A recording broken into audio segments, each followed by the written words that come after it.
In the semi-final of the Chessable Masters, world champion Magnus Carlsen was facing the Chinese player Ding Liren. Carlsen won the first set of 4 games, so if he could win the second set, he'd be through to the final.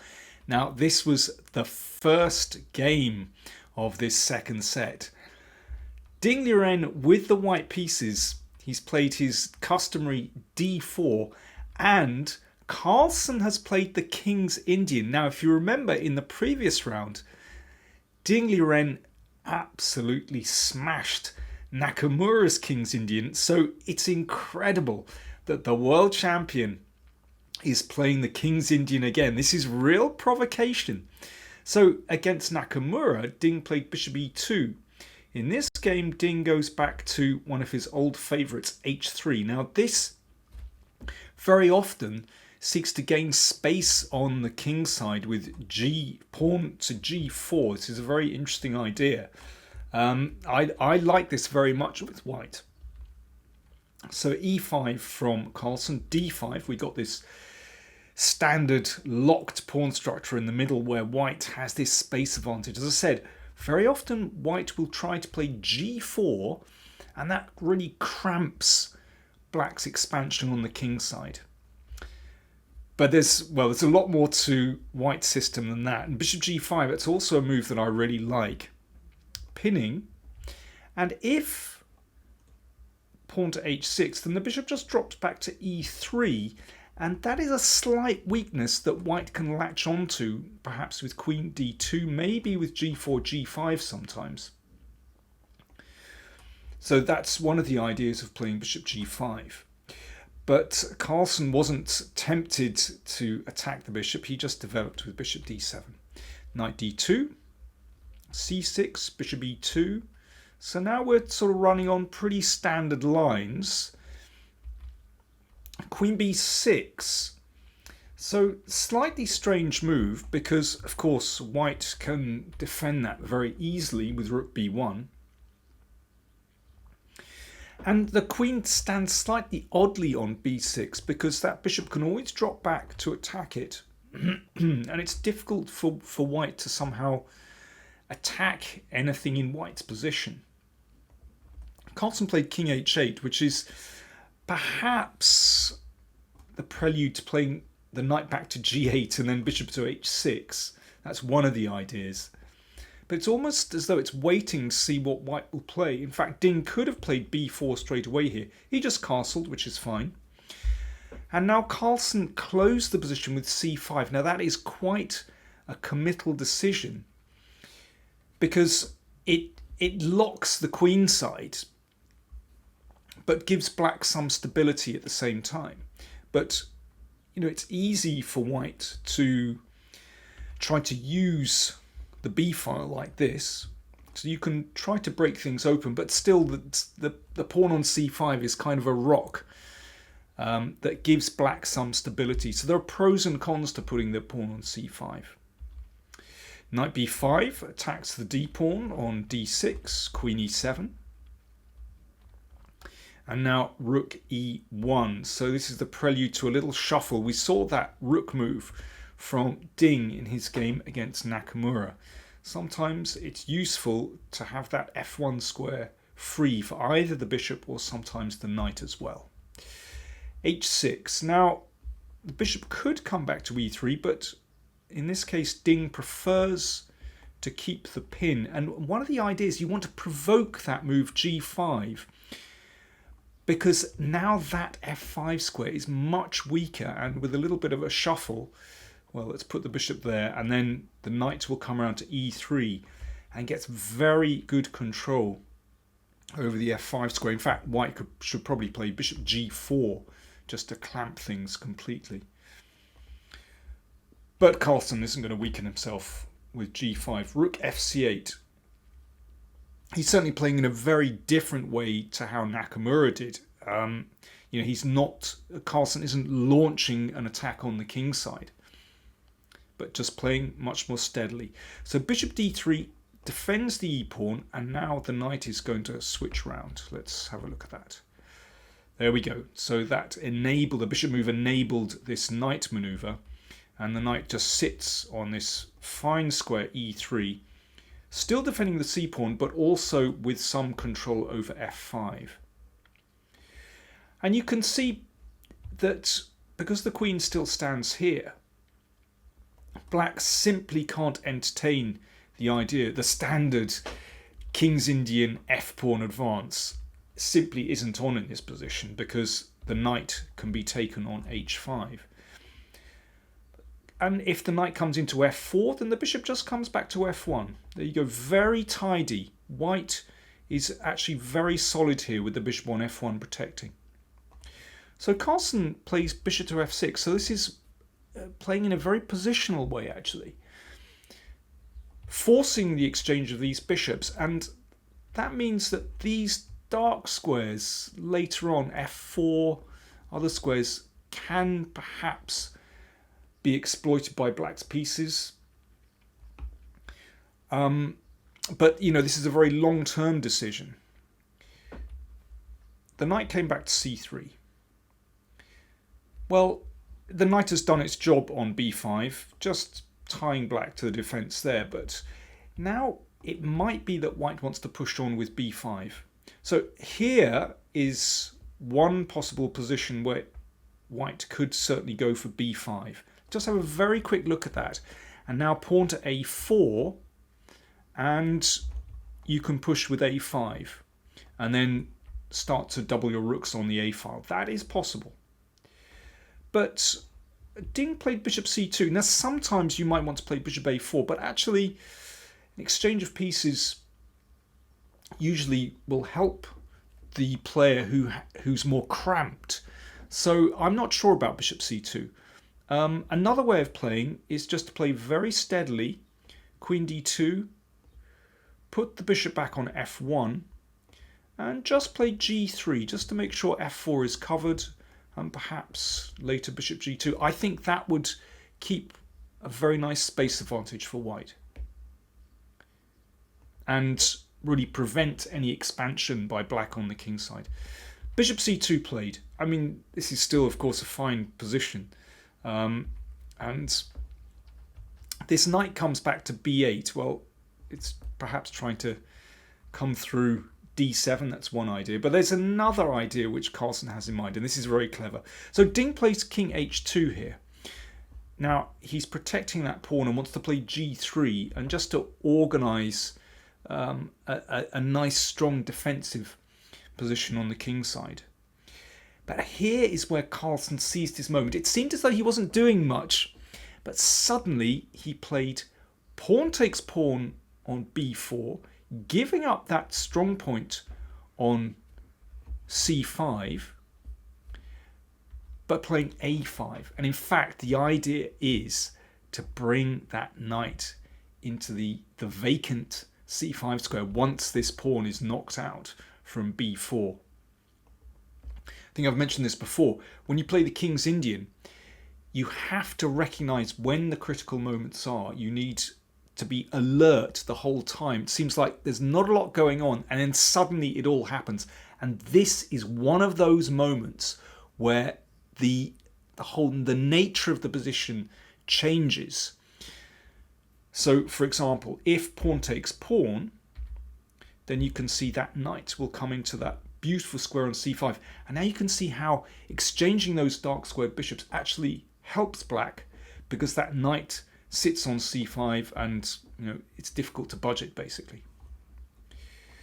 So rook a1 played, pinning, and Carlsen simply decides to give up the pawn with knight a6. He's just desperate to bring that knight to a decent square. So if we just think back a couple of moves before, Carlsen was very passive on the queen side. But here, well, he's given up a pawn, but at least that knight sits beautifully on c5. And actually, white's knights, they don't really seem to be doing that much anymore. Somehow in that closed position, they looked much better. But this is, from a positional point of view, big improvement in Carlsen's position, but he is a pawn down. So let's see what happened. Rooks exchanged. queen d8 attacks the rook on a5. The rook came back to a3 and rook b8. So Carlsen activates. So he's now got an active rook, an active knight. So Ding has to be aware of that rook coming down the board at some moment. You can also see that that bishop on c2 is locked in by this pawn. It's not doing very much either. This one looks a bit better, at least it's pointing in this direction and covers some squares here too. Now, here Ding played pawn to f3, just giving some more protection to the pawn on e4, and that means that he can then maneuver one of these pieces to a better square. But it does create a few weaknesses on the king side. The f4 and g3 squares. Knight h7, and that clears the way for the queen to come to h4. And here Carlsen just played the knight back to f6. I think he missed a really interesting chance here. Now remember, this is rapid, so this starts to get very tactical. Knight g5 is really interesting. Here's the idea. So black is starting to threaten here. Don't forget that bishop. And if knight g1, we take on h3. Now, if knight takes, we can take here. And a knight fork, that's very nice. So you win the piece back, win the queen back. So after bishop takes, pawn takes, queen check. Now, in this variation, black has given up a piece, but you can see the pressure on these two pawns, and black is going to win back another pawn. So he'll have 3 pawns for the piece, plus that bishop is pretty rotten, not going anywhere, and that superb knight still on c5. Very unclear position. That would have been an interesting chance. You can see how that pawn sacrifice has given black just so much activity. In any case, knight f6 played by Carlsen. Queen e1. I guess you could exchange queens there, but queen g5, Carlsen just decides to keep Ding on his toes by keeping the queens on. I think that's very understandable because actually black's king is in a much safer position. Rook a3 protects the knight.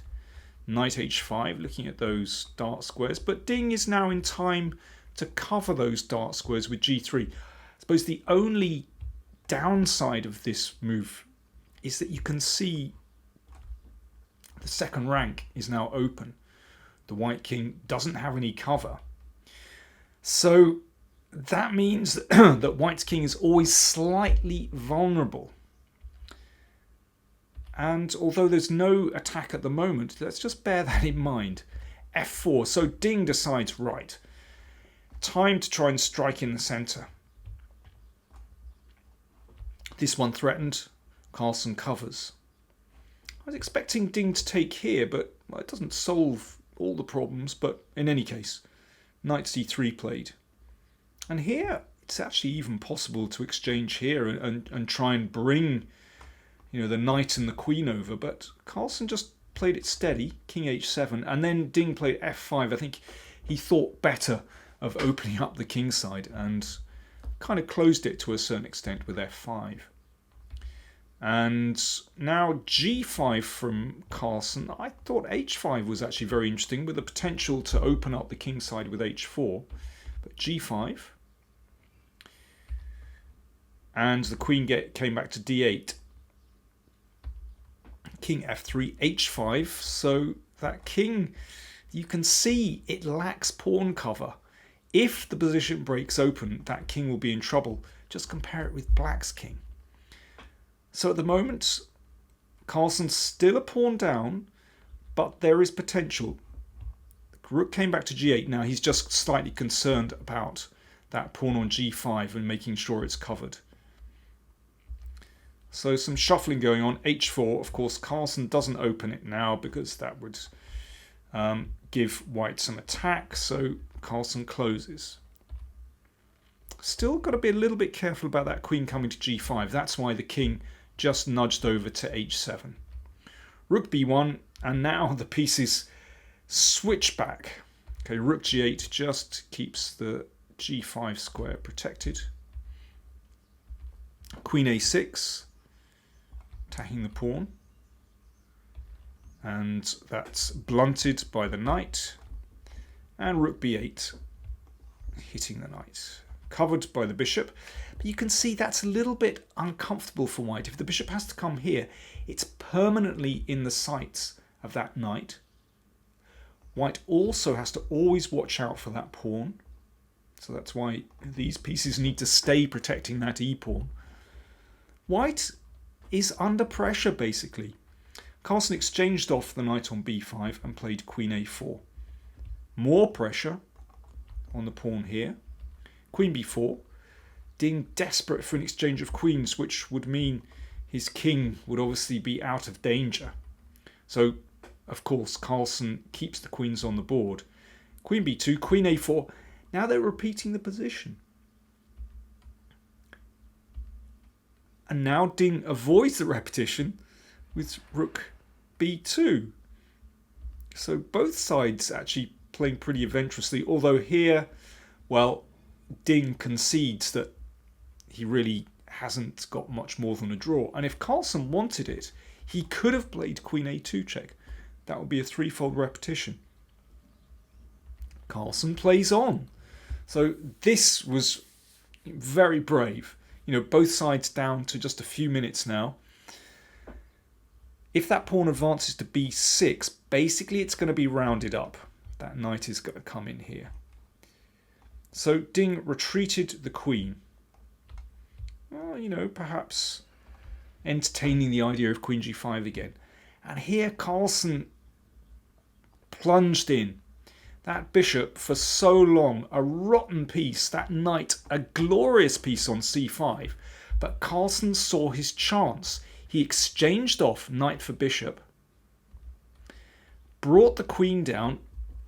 The queen cannot come back to d2 because the rook would be on. So the king had to drop back. But you can see that queen now in a wonderful position on the second rank. And the rook followed up. So this is the problem. Now, I've been highlighting that a long time. Black's king is basically safer than white's because white's does not have the pawn cover. This is the downside of this big space advantage. If your opponent does actually break through, then it could be that the king doesn't have cover. Now, the best move, incredibly here, is knight d1. It's such an ugly move because it allows the queen in here. But actually, remarkably, white can lock the queen in and is just about safe enough. But after rook c8, Ding, under pressure, panicked and played queen b3 and allowed rook c1 check. That was the end of the game. If rook takes rook, queen takes queen, thank you very much. And otherwise, king up. And obviously, that rook drops. I tell you what, I'm full of admiration for Carlsen's play in this game. The way he kept the tension. He could have had a draw if he'd wanted. But he recognised that this position was actually much more difficult for white to play than black. I think a5, this pawn sacrifice here, taking on b4 and then a5, outstanding idea. Very different way of playing from Nakamura. Very, very subtle from Carlsen. Also entailed a lot of risk. But this is a classic King's Indian game. It can turn on just single moments and you have to be alert the whole time. Thanks very much for watching.